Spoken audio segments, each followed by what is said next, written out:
2025 సంవత్సరం ఆగస్టు నెల 25వ తారీఖు. ఇప్పుడు వృశ్చిక రాశి ఫలితాలు చెప్పుకుందాం. మేష వృశ్చికయోర్భౌమ. మేష వృశ్చిక రాశులకి కుజుడు అధిపతి. ఆ కుజుడు ఇప్పుడు ఏకాదశంలో ఉన్నాడు. ఏకాదశంలో ఉన్న గ్రహం బాగా మేలు చేస్తాడు. తర్వాత రవి కూడా దశమంలో ఉన్నాడు, బాగున్నాడు. తర్వాత శుక్రుడు 9 ఉంటున్నాడు, శుక్రుడు బాగున్నాడు. మొత్తం 8 గ్రహాల్లో 3 గ్రహాలు కుజుడు, రవి, శుక్రుడు, ఈ 3 గ్రహాలే బాగున్నాయి. బాగున్న గ్రహాలకు వచ్చేవిడకల్లా కేతువు, బుధుడు, గురువు, శని, రాహువు, ఈ గ్రహాలు బాగాలేవు. శుక్రుడు వల్ల వివాహో భాగ్యంచ భోగస్థానంచ వైభవం. శుక్రుడు బాగుంటే వివాహం అవుతుంది, చాలా భోగాలు అనుభవిస్తారు, మంచి ఇల్లు కట్టుకుంటారు, మంచి ఐశ్వర్యవంతులు అవుతారు, బాగా సంపాదిస్తారు. తర్వాత రవి బాగున్నాడు, ఆరోగ్యం బాగుంటుంది, విద్య బాగుంటుంది. కుజుడు బాగున్నాడు, ఇల్లు ఇట్లాంటివి కొనుక్కోవడానికి బాగా అవకాశం ఉన్నది. కానీ వీటి నుంచి బయటపడకుండా ఉండటానికి గురువు అష్టమంలో ఉన్నాడు. ఈ గురువు వల్ల వచ్చే ఆదాయాన్ని మొత్తం చెడగొడతాడు. ద్వాదశాష్టమ జన్మస్థం శని అంగారకో గురు కుర్వంతి ప్రాణ సందేహం స్థానచలనం ధనక్షయం. ఉన్న చోటు నుంచి చెడగొడతాడు, చేసే వృత్తి నుంచి చెడగొడతాడు. డబ్బులు ఖర్చు అవుతాయి, బతుకుదిరు పోతుంది, ఎట్లా బతకాలో అర్థం కాదు. అన్ని రకాల బాధలు ఒక్క గురువు వల్ల వస్తున్నాయి. శని కూడా మీనంలో పంచమంలో ఉన్నాడనే కానీ వక్రించి వెనక్కి రావటం చేత కుంభంలో ఉన్న ఫలాన్ని చూపిస్తాడు. కుంభంలో ఉన్న శని కుంభంలో 5 నిమిషాలు. రవి, కుజుడు, శుక్రుడు, ఈ 3 గ్రహాలే బాగున్నాయి. మరి 8 గ్రహాల్లో 3 గ్రహాలే బాగున్నాయి. కుజుడు బాగా ఖర్చు పెట్టేటట్టుగా ఉన్నాడు, శని ఇంకా ఖర్చు పెట్టేటట్టుగా ఉన్నాడు. సమస్య చెప్పాలంటే పాపగ్రహాల్లో ఒక్క గ్రహం చెడుగా ఉన్నా కూడా బాగున్న గ్రహాలు ఎన్ని తెచ్చినా, ఇప్పుడు ఇంట్లో విపరీతంగా ఖర్చు పెట్టేవాళ్ళు ఉన్నారు అనుకుందాం, ఎంత తెస్తే మాత్రం కనపడుతుంది? జలసా చేసేవాళ్ళు ఉంటే. అట్లాగే శని వల్ల అనవసరమైన ఖర్చులు, రోగాలు, నొప్పులు, ఆపరేషన్లు, దెబ్బలు తగలటారో, ఇట్లా దండగమారి ఖర్చులు, తప్పనిసరైన ఖర్చులు రావడానికి అవకాశం ఉంది. ఈ వృశ్చిక రాశి వాళ్ళు ఏం చేయాలంటే, ముందు మీ డేట్ ఆఫ్ బర్త్ ద్వారా ఎట్లా ఉందో చూపించుకొని, ఈ డేట్ ఆఫ్ బర్త్ ద్వారా ఏమైనా సమస్యలు ఉంటే పూర్తిగా దానికి తగినట్టుగా చేస్తే దాన్ని ఏదైనా చేయడానికి అవకాశం ఉంటుంది. కాబట్టి ఈ రాశి వాళ్ళు ఎంత తొందరగా మేలుకుంటే అంత మంచిది. ఈ రాశి వాళ్ళు మరి ఈశ్వరుడికి అభిషేకం చేయించుకోవడం మంచిది. శ్రవణ మాసం కాబట్టి ఈ శ్రవణ మాసం మరి జూలై నెల 24వ తారీఖు నుంచి మళ్ళీ ఆగస్టు 23 దాకా శ్రవణ మాసం ఉంటుంది. ఈ 4 రోజులు వరలక్ష్మి వ్రతం, ప్రతిరోజు ఈశ్వరుడికి అభిషేకం చేసుకుంటే ఏమవుతుందంటే, ఇప్పుడు సంపాదించి మిగలటం కంటే వచ్చిన డబ్బులు వృధాగా దండ ఖర్చు కాకుండా, మరి అప్పుల పాలు కాకుండా నిలబడటానికి అవకాశం ఉంటుంది. కాబట్టి ఈ చెప్పింది బాగా గుర్తుపెట్టుకోండి. వెంటనే మీ డేట్ ఆఫ్ బర్త్ ద్వారా మీ జాతకం చూపించుకోండి, అన్ని విధాలా బాగుంటుంది. స్వస్తి. ఇప్పుడు చాలా విశేషంగా చెప్పుకోవాల్సినవి ఉన్నాయి.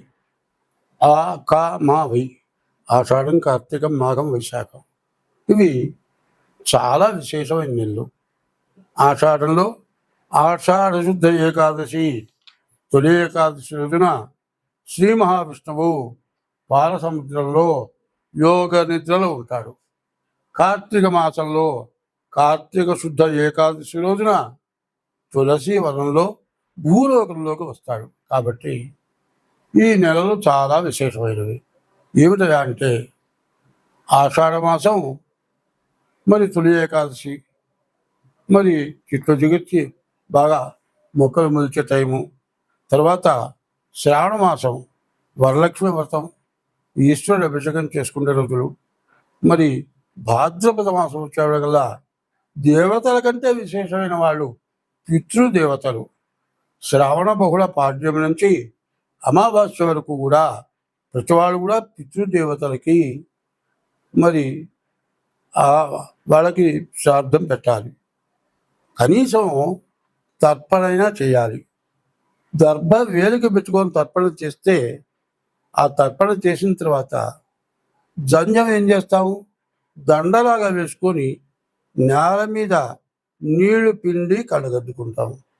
ఆ నీళ్లు పిండేటప్పుడు ఒక మాట చెప్తాం, ఏకేచ అస్మత్కులే జాతా అపుత్రా గోత్రిణో మృత తే గృహంతో మయా దత్తం సూత్ర నిష్పీడకం.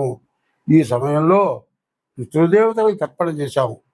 నా వంశీకులు కానీ, నా గోత్రికులు కానీ, మరి ఎవరైనా కానీ కర్మ చేయక, మరి దహనం చేయక, ఎవరు తగలబెట్టక, ఎవరు సమాధి చేయక కొండల నుంచి పడి చచ్చిపోవటం కానీ, ఏదైనా కాలిపోయే వాటిలో పడి కాలిపోవటం కానీ జరిగి ఆ మనిషి ఉన్నాడనుకోని కర్మ చేయకపోతే వాళ్ళంతా నరకంలో ఉంటారు.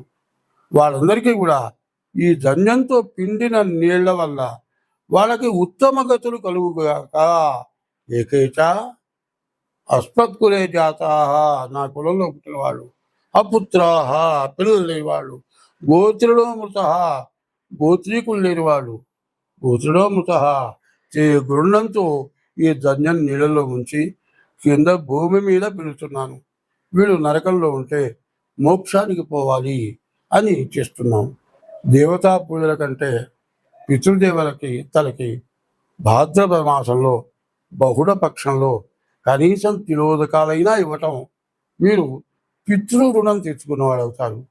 శ్రావణ మాసమేమో అమ్మవారు ఈశ్వరుడు, భాద్రపద మాసం వచ్చేప్పటికల్లా పితృదేవతలు, ఆశ్వయుజంలో వచ్చేప్పటికల్లా పార్వతి అమ్మవారు. పాడ్యం నుంచి మరి దశమ వరకు శరన్నవరాత్రులు, 10 రోజుల నవరాత్రులు, తర్వాత 10 రోజులు నవరాత్రులు.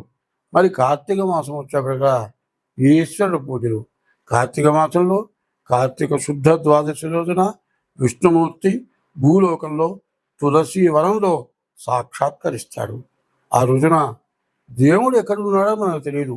దేవుడి దగ్గర మనం పోవాలంటే పోలేము. మంత్రంలో ఏం చెప్పారు, సహస్ర శీర్షం దేవము, 100 తరకాలు ఉన్నాయి. విశ్వాక్షం భూమి ఆకాశం అంత కన్నుంది. ఆయన మనం చూడగలవా? చూడలేము.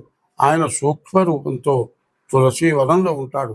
ఆ రోజున మరి ఆ తులసి వనంలో తులసి ధాత్రి అని చెప్పి అక్కడ ఆమె పూజ చేసి దీపారాధన చేస్తే ఆ దీపారాధన చూసిన మరి ఆ తులసి వనంలో పూజ చేసిన రవరవాది నరకాలు పోతాయిట. కాబట్టి కార్తీక మాసం. మరి మార్గశ మాసం విష్ణుమూర్తి పూజలు. మరి పుష్యమాసం కూడా విష్ణుమూర్తి పూజలు, మాఘమాసం కూడా విష్ణుమూర్తి పూజలు. ఇక్కడి నుంచి పూజలు చేసి మంచి సత్ఫలితాన్ని పొందటానికి చాలా మంచి అవకాశమైన రోజులు. దీన్ని బాగా గుర్తుపెట్టుకొని అందరూ పాటించి మనకుండేటువంటి బాధలు, మనకుండేటువంటి గ్రహాల వల్ల వచ్చే బాధలు, మరి పాపగ్రహాలు ఎక్కువగా ఉండటం చేత రకరకాలైన బాధలు వస్తున్నాయి. కాబట్టి వీటన్నిటినీ తప్పించుకోవాలంటే అందరూ నేను చెప్పినటువంటి దేవతా పూజలు చేయండి. దేశము, మనము అందరం బాగుంటాం. నోరు లేని జీవరాశులు ఉన్నాయి, అవి కూడా సుఖంగా బతకగలుగుతాయి. స్వస్తి.